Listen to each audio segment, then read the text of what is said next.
Well, Stan, thank you for talking with us today. We're doing some short interviews with Reality Sandwich, which is a leading countercultural website on all matters. My pleasure, yeah. Yeah, thank you. Yeah. You've got a very distinguished career.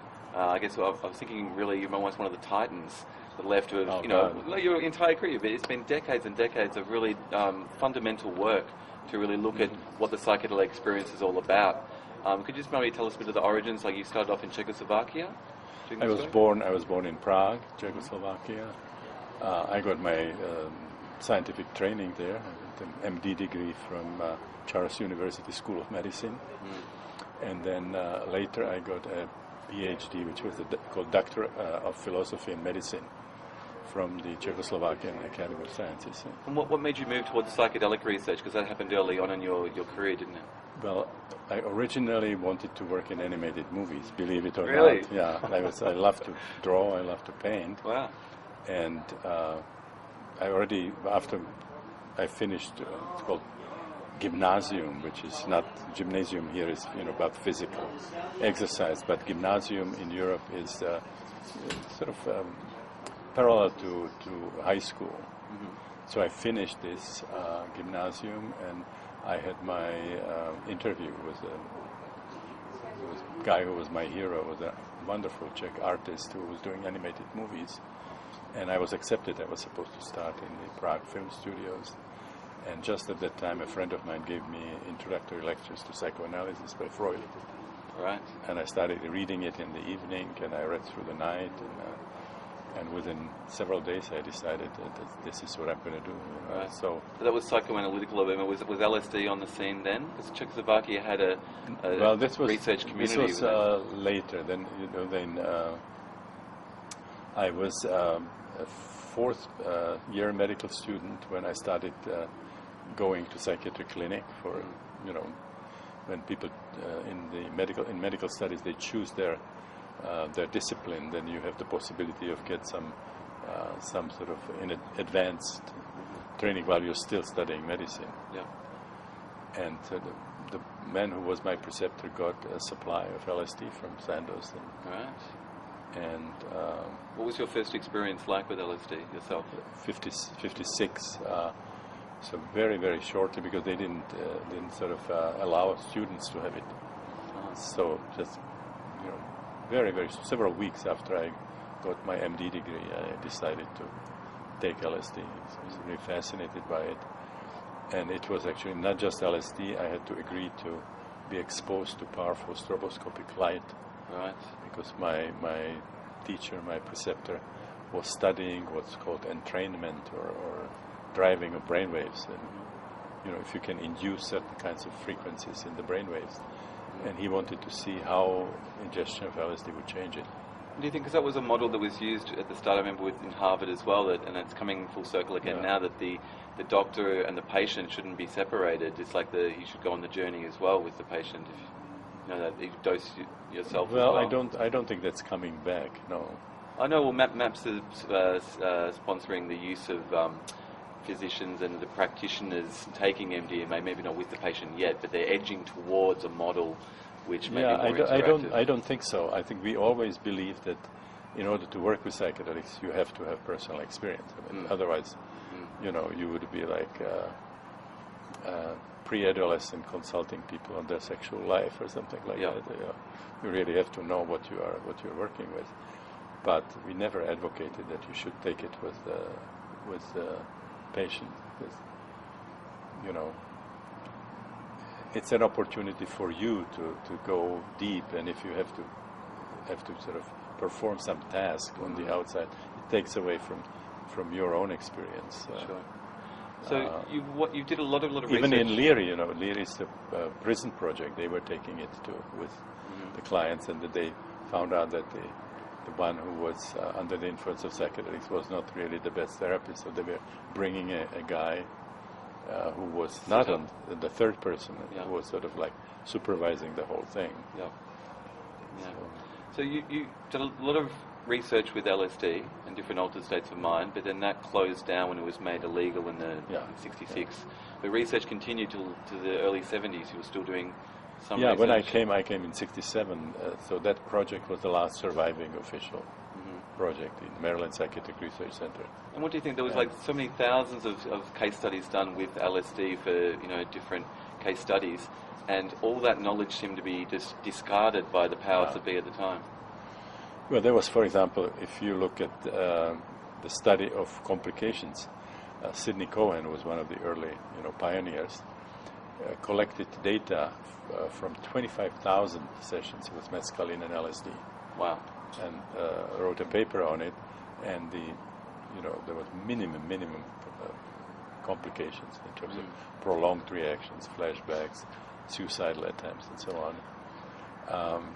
And not much was known about psychedelics then, but it was understood that if somebody takes it, somebody has to be with them,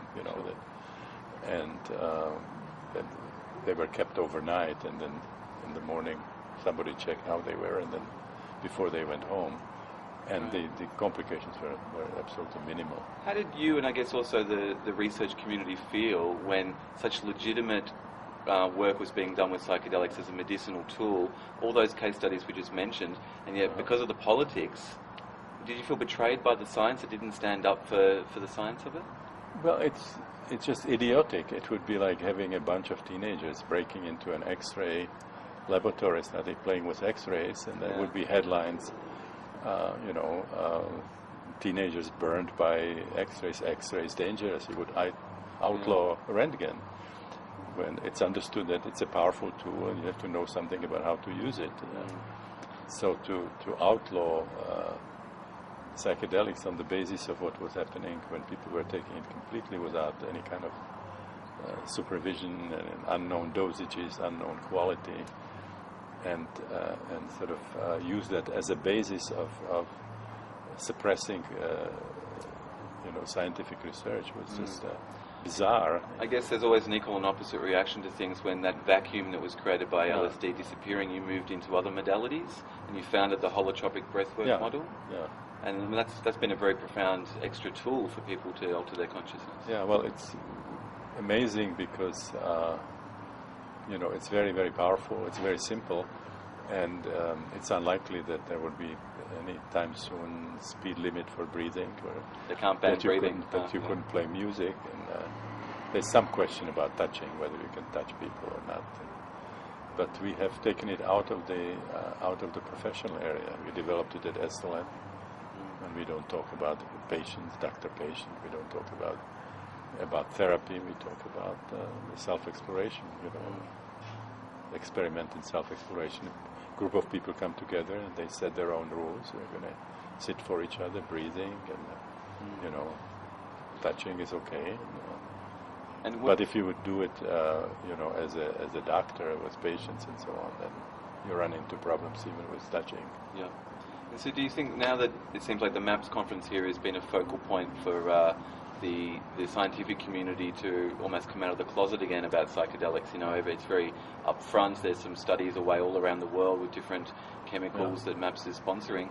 There seems to be this psychedelic renaissance. I mean, do you think that it's taken so many decades to come full circle, but are you positive about where it's going now? Well, I'm somewhat ambivalent about this whole thing because on the one hand I'm excited that it's coming back. On the other hand, it's to a great extent repeating things that were already done. Where's the new ground? We had, this was a large cancer study that was very successful, and it was really time now to take it to the hospices and to the hospital and so on. So they might be repeating it, with better sort of methodology and so on. Do you think in some sense they are just going over old ground and repeating what's already been studied before? Well, at least in this stage, for example, the Johns Hopkins study is great, showing that psilocybin can induce mystical experiences, but there was the Good Friday experiment with Walter Pahnke, and I mean, those of us who had the experiences, it is so obvious. I mean, why do you need to find out the scientific methodology to prove that? Well, do you think then science should be also in the hands of the people, not just the doctors? Do they need that guidance from a elder figure, authority figure to guide them? I think there are different ways of using psychedelics. One very legitimate one would be in a spiritual context. There is a very, very good indication that this is a sacred technology of the sacred. It is something that induces mystical experiences and has been used for centuries by indigenous groups in South America and in Mexico and Siberia and other places. So that's another legitimate use. I mean, to have rituals where the purpose is not healing, but inducing spiritual experiences. It's really difficult to separate, because spiritual experiences themselves can be very healing. Exactly. I guess there's a very much a boom at the moment with ayahuasca movement in the West, coming from indigenous South America, and they call ayahuasca the medicine, but it's outside the rigorous scientific academia of studying it, and it's just in the hands of people bridging with the shamans and curanderos.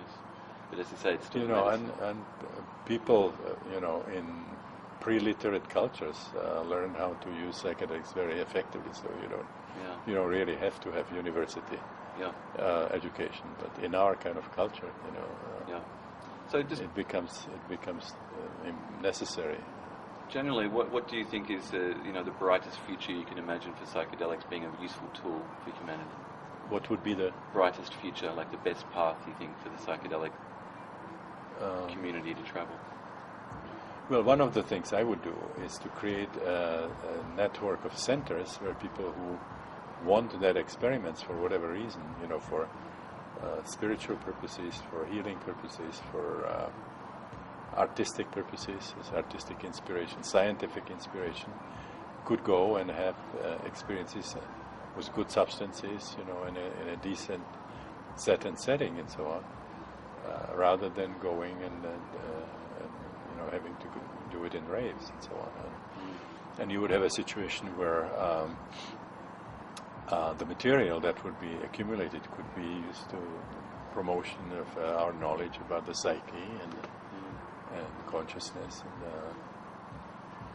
otherwise, you have a situation where now millions of people are taking it on their own, and the people who know least about it are the psychiatrists. Genies out of the bottle. There are a lot of people in the subculture or counterculture who use it reasonably, who really get to know much more about the psyche than the psychiatrists do and psychologists do. So because they have this powerful tool, it would be like, for example, an official academic community competing with people in the paraprofessional circles, and the people in paraprofessional circles would have the use of microscopes. So the universities, would have that advantage that the academic community could not match. No amount of education, because suddenly there's a tool that opens up dimensions that before were not available. And people who will not use it are going to have tremendous advantage. Do you think we're ready as a culture for those dimensions, for the shamanic realm of energy and multiple reality? Well, I think probably the easiest area would be this therapeutic area, and within that, even certain groups of people. For example, it would be easier to get permission to work with terminal cancer patients than it would be to give training sessions to professionals. It's ironic, isn't it? Because a healthy volunteer in the right age group could actually probably go deeper into the psychedelic experience. Yeah, but the professional argumentation would be that you have a really serious reason if somebody, What about the disenchantment from the natural world? Is that not serious enough? Well, some of us see it that way, others don't, So it was always easier to get, if you work with Skid Row alcoholics, if you work with narcotic drug addicts taken from prison, people dying of cancer, it was always easier to get the permission than working with people coming just for the experience, right? But do you think or even professionals coming for knowledge promoting their... Do you think, though, that the psychedelic experience is a human birthright? It's open, its potential is there for everyone. Maybe not everyone is ready at the exact same time, but is it a human innate experience that we deserve? I think it is, I think, not only the birthright, but I think it's also the propensity to have that, and also the desire to have that experience is a very powerful force in the psyche. So Andy Weil wrote that the need to experience the transcendental dimension is more powerful than sex, which was so much emphasized by Freud. And if that's the case, if psychedelics can somehow relate to that profound human need, to have a transcendental experience, then you get a pretty good idea how you could deal with the so-called abuse. So that sort of a program like Just Say No would be silly. Yeah. If sex is, let's say, less powerful than this transcendental impulse, you can imagine a program that would say,